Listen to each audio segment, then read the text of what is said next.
Welcome to The Odds Against Us, a podcast focused on gambling awareness, prevention, and understanding how modern gambling environments are shaping behavior, especially for young people. I'm Connor, a high school student from Lexington High, researching youth exposure to gambling and the way these platforms are designed to keep users engaged.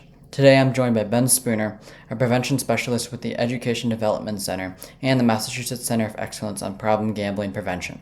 His work focuses on public health strategies, training prevention professionals, and helping communities better understand and respond to gambling related harm. Ben, thank you so much for being here today. To start off, I want to hear a little more about your background. Like, how did you get involved with prevention gambling? Thanks for having me, Connor. So I started at Education Development Center 17 years ago, working in substance misuse prevention. It's always been an issue that's important to me. I've had some family members impacted. I remember my mom having that talk with me about underage substance use, and I know that was a protective factor in my life. And I started seeing the connections between some of the same risk and protective factors and why young people and older folks might get involved in misusing substances in same way, similar risk and protective factors for engaging in gambling and problem gambling as well. And had this opportunity to work for the Massachusetts Center of Excellence on Problem Gambling Prevention. A lot of that knowledge and prevention science that I gained in working in substance misuse prevention is applicable to the problem gambling prevention work. And now, as a sports fan, with the increase in access to sports betting everywhere, also even more incredibly important issue and one that's near and dear to my heart. Have you been keeping up with March Madness at all? Oh, you know it. I went to the University of Connecticut, so I'm a huge college basketball fan. So yeah, there's like an indentation on my couch over here from me sitting on the couch Mhm. watching so much college basketball over the past few days. Yeah, UConn, they've had a good run so far. Michigan State, I think, next. But what kind of relationship do you see between, you said you started with substance prevention. What kind of skills specifically do you think translate over from that to the gambling prevention sector? So when it comes to youth prevention, I think first you want to look at why youth are using substances, similarly, why youth are engaging in gambling. And we know there are risk factors that make it more likely for somebody to engage in a risky behavior, but there are also protective factors that make it less likely for them to engage in that behavior. So, for example, we know that youth whose parents are using substances are more likely to engage in substance misuse. Same thing with problem gambling. If their parents are engaged in gambling, youth are more likely to engage in gambling. Similarly, the earlier that youth use substances, the more likely they are to develop a substance use disorder later in life. Same thing with problem gambling. So, the earlier that a youth engages in underage gambling, the more likely they are to engage in risky gambling or develop a problem gambling disorder later in life. So, there's a lot of similarities in the risk and protective factors, but there's also a lot of similarities in the strategies that you can use to address those risk and protective factors and make it less likely for a young person to engage in problem gambling or underage gambling. For those who don't know, I'm also doing a little bit of research on the gambling issue. A big thing I noticed is the issue starts at a young age. And what I looked into, which I found interesting, was a lot of these games, like video games nowadays, are including a lot of gambling techniques and behaviors. You know, you see loot boxes, skin gambling, and these different chance based odds that I found really shocking. And there's studies on there's actually like a correlation between people who spend money on these loot boxes and actually meeting the criteria for problem gambling, you know, later in life once they turn 18. The habits that they learned from a young age in those games are impacting later on, which I found quite surprising and a little bit worrisome too. These seem like harmless games to most people, but they have these little hints of gambling that can make a big impact later on, shown by those studies. Yeah, you're onto something there. There's definitely research that shows that connection between engaging in those types of gaming that have those gambling like aspects of them and engaging in underage gambling as well. And those and so the definition of gambling is risking something of value for an uncertain outcome. Now, they haven't necessarily defined some of these gambling like things in video games as gambling, but when you think about it, if you're spending money on a loot box, You're risking something of value for an uncertain outcome. You don't know that you're going to get the thing you want in those loot box. And from what I've seen, they Mhm. even some of them mimic like a slot machine wheel. It's like spinning around and around. Which skin are you gonna get, or which weapon you're gonna get? And oh, it's a Mhm. near miss. You almost got that sword or whatever it is. And it's very similar to slot machines. Like when you're playing a slot machine, you get that near miss. Oh, I only needed one more seven, and I would have won $100. So yeah, absolutely. I think there's connection there, and I think that's something youth need to be more aware of, and also parents and caregivers too as well. Yeah, I think the near miss is definitely one of those factors that people to continue chasing losses and keep going for those highly wanted skins that are low probability and you're not guaranteed them in any amount of boxes. You could just keep going and going and just the sense of feeling like a near miss, even though from like a probability standpoint, you're not really that close to it if you get that sense of just one more and I'll probably get it type of thing. So Exactly. was there like any specific moment or experience that like pushed you to start this work? Like an experience of your own or maybe someone you know type of thing? In the trainings we do, one of the first icebreaker questions is we ask people, "What is your earliest memories of gambling?" And for me, I remember my grandfather would take me and my cousins to the local convenience store, buy us a soda, candy bar, but he would also buy us a scratch ticket and we'd go off and scratch them. I never won, so I didn't get that into it. I'm like, whatever, we got a $2 scratch ticket and I lost, or I'd win 2 or 3 bucks back and would be able to buy another candy bar. But my cousin would like sometimes win a lot of money, and my grandfather noticed it and he's like, I'm a little worried. He's like, I'm gonna stop buying him scratch tickets. So it's like I realized I'd been exposed to that risk factor early in life, and it was just funny that my grandfather, who knew nothing about problem gambling prevention, kind of even realized, like, "Oh, my grandson's winning." And another risk factor is early wins as well, so if you're gambling early and you get an early win, you're more likely to gamble later in life. I didn't really get those huge early wins, so I was lucky. But yeah, just thinking back, I could think how important primary prevention is for underage folks and not giving them access to gambling before they're old enough. Yeah, I think a lot of parents maybe don't realize the harms they do just by even letting their kids see maybe just even $1, $2 type of things. It makes it seem almost harmless and that can definitely lead to future problems. But you mentioned these trainings, right? So I was kind of wondering, like, what exactly is your role at the EDC or Center of Excellence? So the Massachusetts Center of Excellence on Problem Gambling Prevention were funded by the Massachusetts Department of Public Health to provide training and capacity building and resources to the local communities on the ground that the Massachusetts Department of Public Health funds to do problem gambling prevention work in different towns and cities in Massachusetts. So we have a whole training academy where we build folks' understanding about what problem gambling is, the different types of gambling, what the risk and protective factors are, what are some of the different strategies you can implement to address those risk and protective factors are. So we help them build their capacity to understand how to address this issue. Also do program development with them. So there's a couple of grantees that are focused on doing work with youth. So we help them develop a curriculum for youth that they can give to the youth that teaches them what are some of the protective factors, what are some healthy risks you can make, media literacy. So when you're seeing all these ads, what are these companies trying to do? And then public speaking and advocacy, like youth have got a lot of power. So use your voice and speak up to what you're seeing and how it impacts youth. So that's a little bit of the work we do on the ground. Pull together conferences and meetings where you can pull together all these different folks doing the work across the state so that they can learn from each other. What's working in your community? What's working in our community? What are some challenges you're facing, and how can we problem solve those together? Yeah, I mean, who exactly are your targeted audiences? Are you going really after the people most affected, or are you trying to target the youth and even people who've never heard about gambling, just warn them before it gets too late? Like, who are you really targeting, or is it all a wide range?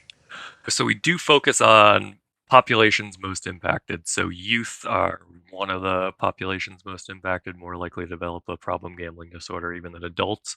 But then thinking about adult populations too, we know people of color are most impacted. More specifically, men of color are more impacted by problem gambling. So we also support another program that works with men of color who are in recovery from substance misuse and teach them about problem gambling prevention because there's also a lot of overlap with substance misuse and problem gambling disorder. So, yeah, we focus on the populations that are most impacted: youth, men of color, folks who are in low socioeconomic statuses, folks with lower educational attainment.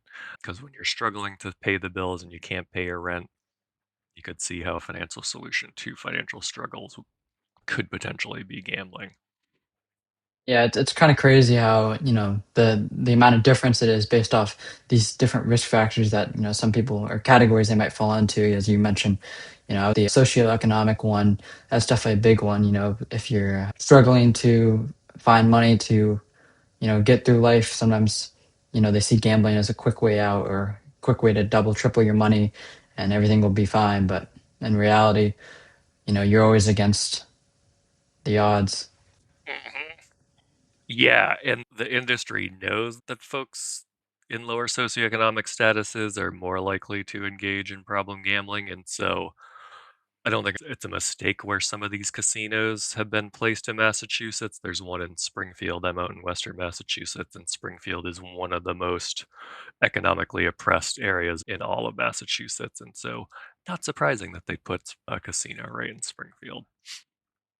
Yeah, I think even beyond casinos, the introduction of mobile gambling, online gambling, since the 2018 Supreme Court case has really removed all the friction that it took to gamble. No longer do people have to go over to the casino like Encore or whatever in Boston, draw out money, drive over there, tell friends, or be away from their daily lives. It can really now be integrated in routines. Like if you're bored in bed, on the way to work, on the train, all these different environments that should not be associated with gambling whatsoever are now the worst cases of gambling and can actually increase chances of gambling and trying to chase losses. And that's what I've kind of seen throughout my research so far.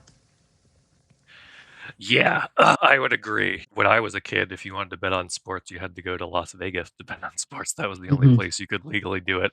Not recommending that young people do that now. But now, yeah, you can bet on sports on your phone here. So I think that increases the risk for a number of reasons. We know that increased access to gambling is a risk factor, and now folks, like you said, don't have to travel to a brick and mortar casino. You can just pick up your phone. You used to be only be able to bet on the outcome of a game, who's going to win or lose, or who's going to cover the point spread or not.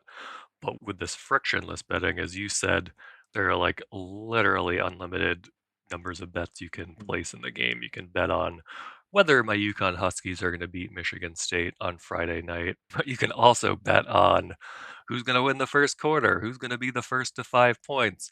Then you get further into the game, and somebody might have lost some of their bets and they want to try to make back their money.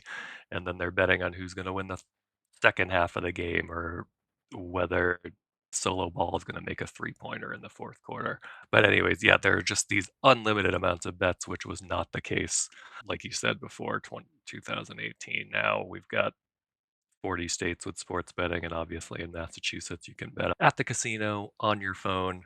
And now with the rise of prediction markets as well, you can also bet on prediction I'll markets. share. Yeah, Yeah. luckily the attorney general has put a stop to that in Massachusetts, but there are other states where you Yeah, I can saw still do that. that. Yeah, I mean, it just makes it really easy to keep chasing losses. Let's say you bet on UConn and hopefully this doesn't happen, but let's say they're down big and you're like, okay, I need to, win back that money. So now you're starting to bet on who's going to win this quarter, as you said, or who's going to score the next basket and type of thing like that. And just trying to win back and then win back even more. So it's just a never ending cycle. You win, you try to win more. If you lose, you try to gain back your losses. And I think that's a big, big problem. Mhm. And then I think a lot of people think gambling's kind of almost like an entertainment or a reason to watch games. Before, no one would really watch, let's say, like the Chicago Bulls in the NBA versus, I don't know, the Pelicans, two lower teams that aren't too exciting. But if you have a bet on them, then you're going to watch and cheer for Zion to maybe go for 25 or whatever you need him to score. So I mean, I guess how is that different from, or how do you think we should think about gambling rather than entertainment? Yeah, you bring up a great point. Well, when I grew up, these professional sports leagues saw gambling as the devil. Like if bring in sports betting, it's going to compromise the game. You know, people are going to be throwing games, they're going to be missing shots on purpose. But now, once they allowed states to legalize sports gambling, these professional sports leagues saw the dollar signs, and you're absolutely right. If a game I'm watching, it's two teams that aren't great. If a game is a blowout, some teams up by 30 points in the first half, people are likely to turn the game off. But if you have money on the game, you're more likely to keep watching it, and the leagues make money by having eyeballs because they make money off their advertising. So they know they're going to have more eyeballs in all these games if people have money on the game. When you see the advertisements, they say the game's going to be more exciting if you bet on it. Me watching these games over the past 4 days, it's exciting and stressful enough without money on the game. I think I've scared my dog by yelling at the TV during the games, but that's what they do. They're like, Kevin Durant's pitching it as entertainment, and some of these professional athletes who are role models to young people are saying, "Bet on the game. It's fun. It's glamorous." So they're pitching it as something that can be fun and entertainment, which is true. It can be entertainment for most people who engage in gambling. They can do so without developing a problem gambling disorder. But there are folks who do develop a problem gambling disorder or engage in risky gambling for many of the reasons we kind of touched on already with the access and the frictionless betting and the unlimited bets and the exposure to advertising. Mm. So you think it is fine to treat it as entertainment, or do you think it should be thought of as a new way to prevent people from doing it harmlessly and maybe potentially going down a darker path? Yeah, I'm not a gambling prohibitionist. Like, I don't think we should ban all gambling because it was designed as a form of entertainment, but we know that there is risk involved. So, with that risk, I think it's really important to educate people, not just sell it as entertainment, but we also need strategies out there to get to these people who we know are at higher risk to let them know this is something that could be riskier for you to engage in. And it might not be something that you want to engage in because it could be unhealthy and it might not just be recreation for you. And when people get into that riskier level of the gambling continuum, how can we get them support and services and harm reduction strategies to help them set limits or bet on only sports they know? I would say it can be a form of entertainment for some people. Most people who do sports or gambling do so recreationally. I think it's like 60% of folks gamble recreationally and don't develop a problem gambling disorder, but there are the 10% who are engage in risky gambling or problem gambling, and those are the folks that we really want to focus on. But we also want to educate people that you can move across that continuum, and then particularly with youth, educating them not to get involved before they're 21, because we know the earlier you engage in gambling, the more likely you're to develop a problem gambling disorder later in life. Yeah, you mentioned that continuum or kind of spectrum. Can you maybe explain a little more on that for people who don't exactly know what kind of is it and how do people typically maybe move along that spectrum? Or So they call this the problem gambling continuum.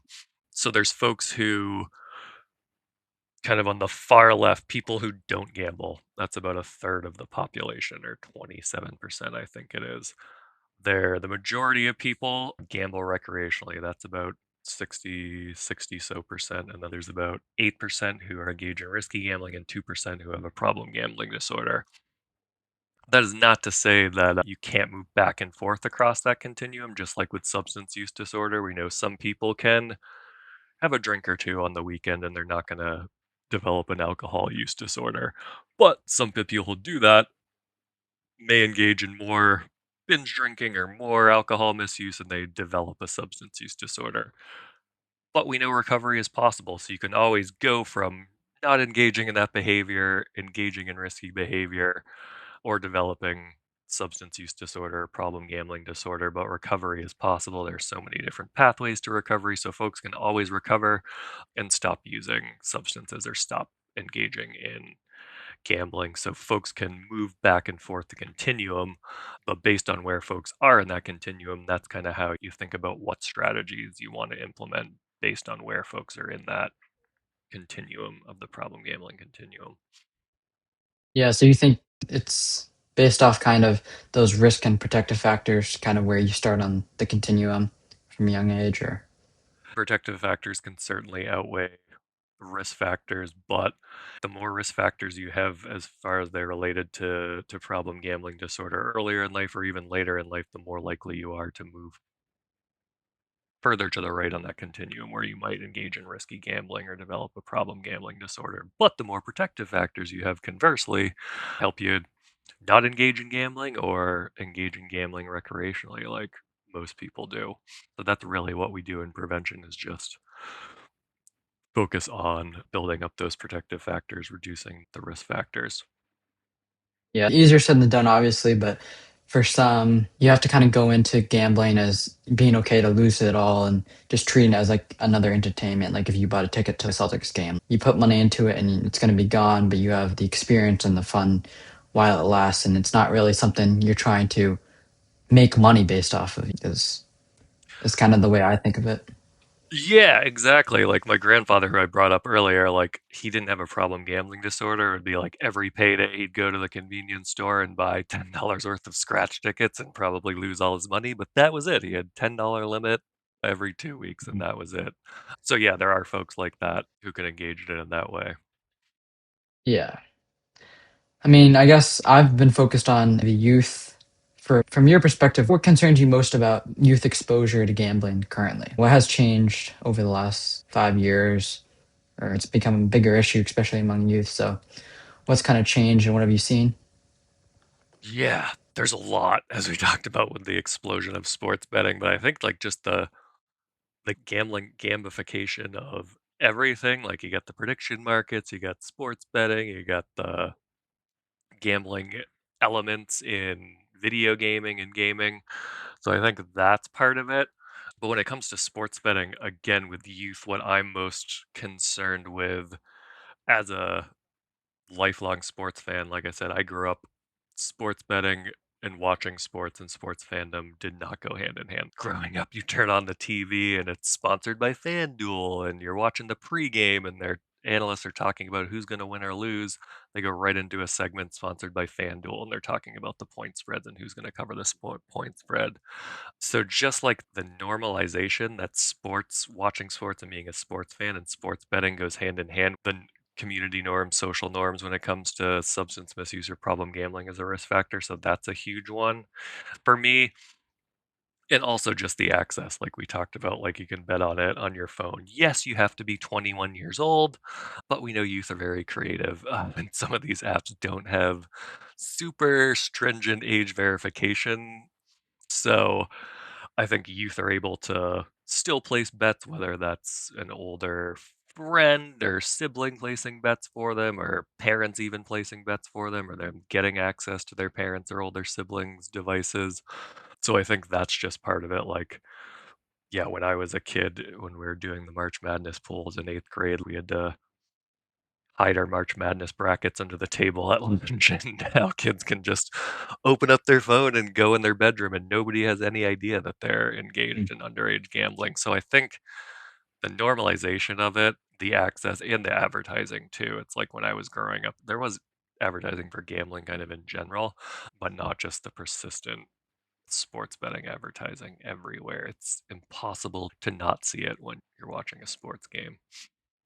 Yeah, I think the normalization point that you brought up is really key. Social media has definitely played a big part of it, especially with a lot of youth on Instagram and TikTok and all that, especially all these promotions and their top creators are getting paid, but they're not stating that. And people are thinking, oh, if they can do it, it should be fine. Look how successful they are, type of thing. And then to the point of access, as a high school perspective, I've heard many stories. There's definitely many ways that people got onto these sites. Fliff is a big one, and these other social casino-like games that give free currency every day. Maybe it's fake, maybe it's real. And obviously, you can't deposit without parents' ID, but we know kids do that too. But or their older cousins, siblings, stuff like that, give them access to make a couple bets. But even if without that, having access to like gambling, just the markets and learning how odds works and stuff like that, I think is kind of a big problem, even if it's fake currency, because the exposure right from a young age and winning, feeling the first signs of wins, as you said, early wins is definitely a potential problem or can lead to potential problems. So I think just the access that kids have these days without parents knowing what's going on because of the privacy of the cell phone and they can really do whatever they want is definitely an issue and kind of the harm of the digital age these days. Yeah, absolutely. Yeah.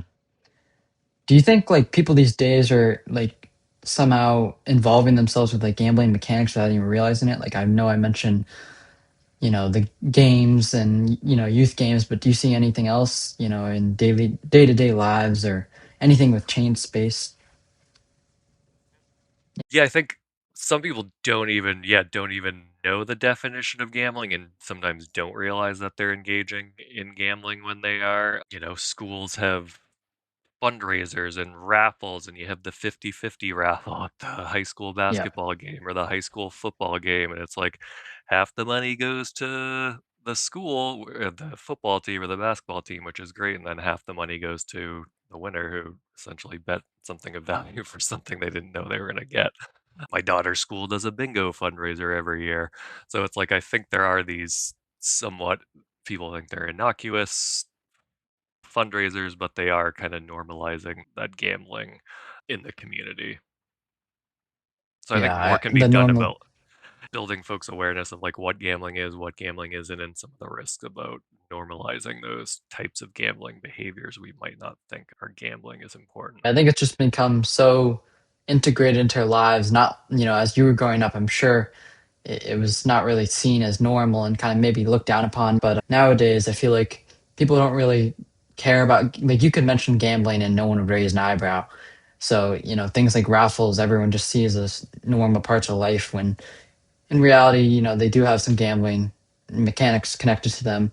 They might not be, as bad as this frictionless like online gambling that can definitely have a higher chance of leading to future, financial problems and stuff like that. But just the normalization of chance-based outcomes is definitely interesting to me and something I've opened my eyes up to ever since starting to look more into this issue.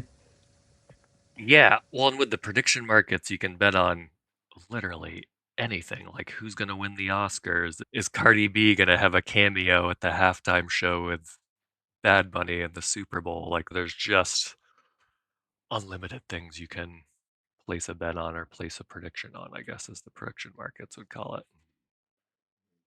You have some experience with substance prevention, right? So obviously in society, people look down on drugs and alcohol very strongly, but we see gambling has a lot of similarities and connections to that. So why exactly do you think currently gambling is kind of seen as not negative and almost positive to a lot of people compared to drugs and other substances like that?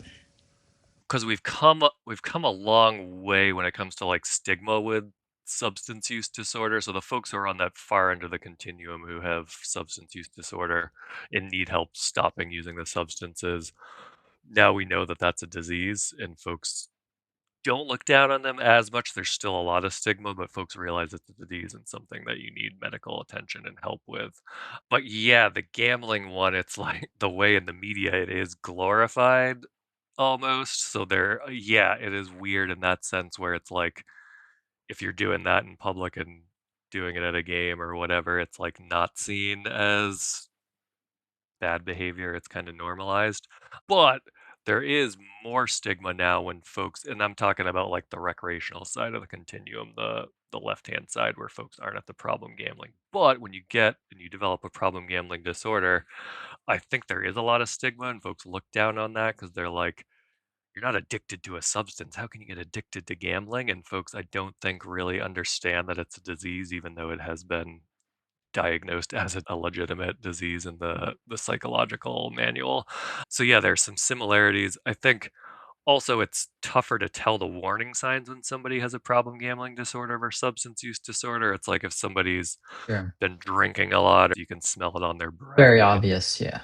yeah, you can tell in their behavior. you can't overdose on gambling. Like you said, you can go into the bathroom and you can hide it. So they call it kind of like the hidden addiction or hidden disease because it's really hard to find those physical warning signs. I mean, you can tell when somebody's anxiety and stress are some of the symptoms, but yeah, there are some similarities, but also a lot of differences that we need to be aware of as well. Yeah, and I guess for a lot of these substances, you kind of need, maybe cash or some type of physical, barrier to be able to obtain these things. Whereas gambling, you can really get into some serious trouble, especially because, of credit and all the online stuff. So I think that also makes it even more hidden. Everything's, you can keep it to yourself, and your neighbor might be having some problems with gambling and you would never know because it's just so hidden, as you said. Yep, exactly.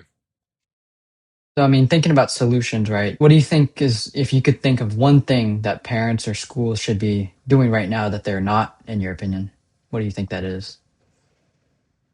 So for parents and caregivers, I think one, a lot of parents and caregivers know that they're supposed to be having that talk that all teenagers are get awkward about and don't want their parents to have with them. I remember having the talk about here's our house boundaries on substance use, here's our expectations, and I'm going to be monitoring you on this. Or when it comes to other risky behaviors, sexual health, or whatever it is, parents have that talk. But I think letting them know that this is another risky behavior that your kid can get into trouble with down the road and develop a problem gambling disorder. So, highlighting the importance of that for parents and caregivers when they're talking to their kids about these other risky behaviors, also talk to them about underage gambling, but also provide them with the resources to do so. Like, parents don't know how to have these talks, and so there are resources out there to have the talk about substance misuse, but there are also resources to have the talk um, about underage gambling. And the Massachusetts Department of Public Health's Office of Problem Gambling Services actually has a toolkit for parents that's called Let's Talk Risk that provides them with some fun activities and games and questions they can use with their youth to talk about underage gambling and set limits. I think another thing for parents is, like I mentioned earlier, modeling the behavior as a risk factor. So I don't want to Mhm. shame parents. Sure. If you're betting on the game, lots of people can do it recreationally. But if you're betting on the game, and I'm watching the game with my daughter, she hates sports, so she won't watch the game with me. But if I had placed a bet on the game, it's like parents and caregivers, your kids don't need to know if you bet on the game and don't make that part of the normalization of it. We already know there's lots of normalization with that, so parents don't need to be normalizing that behavior either. So I think being a good role model and not modeling that behavior in front of your kids. And then for schools, there are health curriculums and you all get health education in most schools at least, and they sometimes talk about substance misuse. So I think building some education into health education classes in schools to bolster those protective factors. One, understanding the odds. If you understand the odds that you're more likely to get hit by lightning than win the lottery, or Mm. knowing that you're going up against a supercomputer when you're betting on a sporting event. And even though I've watched almost every UConn basketball game this year, AI has the league has given all of their NCAA has given all of their data to FanDuels and DraftKings, so they have way more information than I have at my fingertips and in my brain from watching all these games every year. So I think teaching kids about the odds. You could even do some cool things like weaving that into mathematics classes, for example. Doing digital health and media literacy, which I think is important for a number of things for youth because you're exposed to influencers, you're exposed to advertising. So, what are these companies trying to do? Because these big industries, just like the alcohol industry, they know the earlier that you start using, the more likely they're to be keep using their products and using it more and more and later in life. And they're not supposed to be advertising to young people, but as you know and your friends know, you're being exposed to these ads. So I think media literacy education with youth in schools is really important, not just for problem gambling, but for a number of issues. And just, building your knowledge that these companies are trying to manipulate you and they're trying to get your money and you're smarter than them. Don't let these huge corporations manipulate you. I think at the school level, that's another thing they could do. There's been some policy changes when it comes to substance use. If a kid's caught using substances on campus, suspending them is not an effective strategy because then they're going to be at home. They're not going to be at school could be at home where they could use substances. So a more effective policy is a non-punitive one where you provide the youth the support they need so they can stop using substances and educate them on how this can impact their brain. So I think similarly, I don't even know that a lot of schools have policies when it comes to gambling on campus. I think having non-punitive policies, if they have one, where it's like you're not going to suspend a kid for a week if they get caught gambling, but you're going to provide them, yes, there are consequences. Maybe they have to do a research paper, do some research like you've done on online gambling and its impacts of youth, but also getting them the supports they need because we know this can develop into a problem gambling disorder where people need help. So I think using non-punitive and therapeutic support for youth when they're engaging in these behaviors is important too.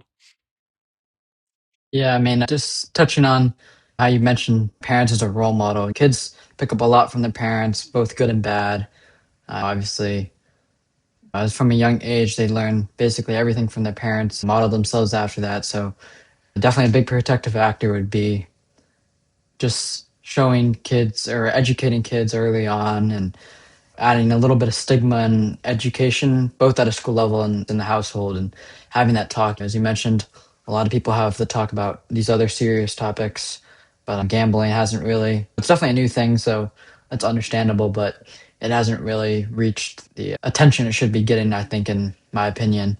So just having a talk and making sure kids know early on kind of the harms and the negative effects of gambling before they get into it can definitely steer them away, and definitely be a strong protective factor. In terms of school education, our school does, at Lexington High, kids definitely get education in gambling. There's a class on that, and definitely substances get a lot more. I'd say probably 3 classes on those, but I think it definitely can be weaved into a lot of these other schools. I was talking to a couple other people, and they were mentioning how at their school they don't really get the education on health, and it's kind of like an ignored topic. PE is obviously incorporated, but health, like a sufficient health curriculum, is kind of rare to see. I mean, in Massachusetts, I think it's definitely a higher rate, but in some of these other states, it can be difficult to come across. Now with all these schools facing funding cuts, I think oftentimes they see where they can make cuts and they don't think that health education is important. So that's one of the first things to go, unfortunately. But you're lucky that you've got substance misuse prevention classes and underage gambling prevention classes at Lexington. Love it. A lot of this seems like a kind of a uphill battle against a lot of these corporations who are really advertising, getting a lot of celebrities, Kevin Hart, different NBA players, NFL players, and the prevention efforts is much more difficult than a lot of people probably realize against these big corporations. Closing out here, what kind of gives you hope in the field of gambling prevention despite being up against these big corporations and companies? Yeah, I think it's like the young people like you who are excited about this issue and recognize the harms and want to do something about it. Like, that gives me so much hope because all of us older folks in prevention are going to retire at some point. We need these young voices. Also, these public health people come in with all of their data and their statistics about people most impacted. And I think legislators are used to that, but it's really tough for legislators to ignore young people and youth in the youth voice. So that gives me hope that youth are being involved in this and youth are speaking up because I think you all can have a lot of impact on policymakers because it's tougher for them to ignore you than us public health people coming in with all of our boring data and stuff. So I think that gives me hope. But there's also some legislation out there, and I can tell you what they will do for risk and protective factors or how they would impact them, I guess. So there's the Safe Bet Act, which is a federal legislation. Senator Blumenthal and Paul Tomko have endorsed it. And there's a version of it in Massachusetts as well. And what it would do, some of the things it would do is it would ban the use of AI to target people with certain promotions. Because if I was betting on UConn, then the app you're on knows that and they're constantly sending you push notifications. Hey, your favorite team's playing today. So I think banning the use of those. It would also ban advertising whistle to whistle during basketball games. So you're watching the Celtics, you're watching UConn, you're not going to be exposed to all those ads as a young person. I think there's some things that can put some stronger guardrails on the sports betting industry and help enhance some of those protective factors that we've talked about. And I think those pieces of legislation give me hope. There's another one called the Points Act, which would actually, there's no federal agency that's tasked with addressing problem gambling prevention. The Substance Abuse and Mental Health Services Administration addresses substance use disorder and substance misuse prevention and suicide prevention. There's no federal agency that's addressing problem gambling prevention, so it's all left up to the states. This Points Act would actually task the Substance Abuse and Mental Health Services Administration with addressing problem gambling prevention and putting out funding for problem gambling prevention. So I think that's another benefit to kind of lift up this issue to the federal level and help states beyond what resources they have in the state to address this issue, that these pieces of legislation where politicians are starting to realize some of the risks and that we need to put guardrails on. So that's really giving me hope too. As you mentioned, these targeted ads are definitely a big factor in getting people back or involved, or getting them to come back, mentioning favorite teams, or you just want to bet, or here's 25 more dollars to bet again type of thing, or anything like targeted with the use of AI. And I think AI is definitely helpful in a lot of parts of society, but here, obviously, it's being used to target people's heartstrings almost in a way. So I think we've covered a lot this episode. Is there anything else you would like to share or maybe bring up that would be useful? I would just encourage folks to get involved and spread awareness about this issue in the substance misuse prevention world. Like I said, it's come a long way. People recognize it's a disease, but I don't think there's that readiness and awareness now. I think folks are getting there because they're exposed to all these ads and they're like, what is going on here? Yeah, the more folks can be aware and encourage more young folks like yourself to get involved. Because, like I said, we need that next generation of preventionists to speak up and use their voice. Thank you guys so much for listening to this episode of The Odds Against Us. And thank you once again to Ben Spooner for sharing his insights and experience. If you found this conversation interesting or helpful in any ways, please be sure to follow and share with others. And thank you again for listening.